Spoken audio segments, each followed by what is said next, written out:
அன்புக்குரிய பெரியோர்களே, அஸ்ஸலாமு அலைக்கும் வரஹ்மத்துல்லாஹி வபரகாத்துஹு. மனிதனிடத்திலே இருக்கின்ற மிகவும் மோசமான குணங்களிலே ஒன்றுதான் இந்த நயவஞ்சகம் என்று சொல்லக்கூடிய துரோக குணம். துரோகியை விட எதிரியே மேல் என்று சொல்வார்கள். எதிரியை கூட நம்பிடலாம், துரோகியை நம்ப முடியாது. ஆக நண்பனைப் போல நடித்து நம்மை காலை வாரி விடுபவர்கள் இந்த துரோகிகள். ஆகவே இந்த நயவஞ்சகர்கள், நம்பிக்கை துரோகம் செய்பவர்களை குறித்து நாம் எப்போதுமே கவனமாக இருக்க வேண்டும். பெருமானார் ஸல்லல்லாஹு அலைஹி வஸல்லம் சொன்னார்கள், இவர்கள் 2 முகங்களை உடையவர்கள். இங்கே ஒரு மாதிரி பேசுவான், அங்கே ஒரு மாதிரி பேசுவான். 2 முகங்களை உடையவர்கள்.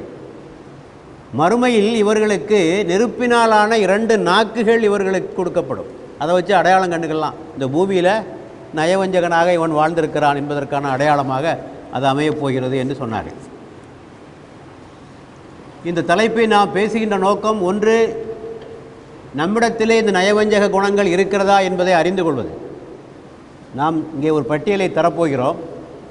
நயவஞ்சகனுடைய அடையாளங்கள் என்ன என்பதை பற்றி ஒரு பட்டியலை தரப்போகிறோம்.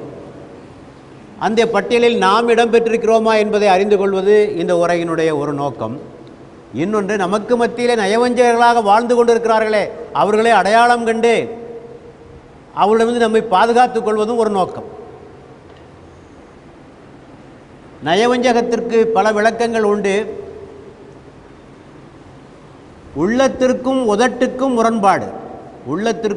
உள்ளத்தில் என்றது ஒன்று, வாயில் சொல்கிறது ஒன்று. உள்ளத்திற்கும் உதட்டிற்கும் முரண்பாடு, உதட்டிற்கும் உடம்புக்கும் முரண்பாடு.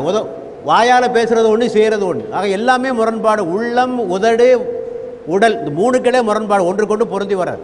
நல்ல மனிதன் எதை சிந்திக்கிறானோ அதைத்தான் சொல்ல வேண்டும், எதை சொல்கிறானோ அதன்படி செய்ய வேண்டும். இவன் தான் நல்லவன். இவர்களை பொறுத்தவரையில் உள்ளத்தில் இருப்பது ஒன்று, உள்ளொன்று வைத்து புறமொன்று பேசுபவர்கள், சொன்னபடி செய்யவும் மாட்டார்கள். இதுதான் சுருக்கமான ஒரு விளக்கம்.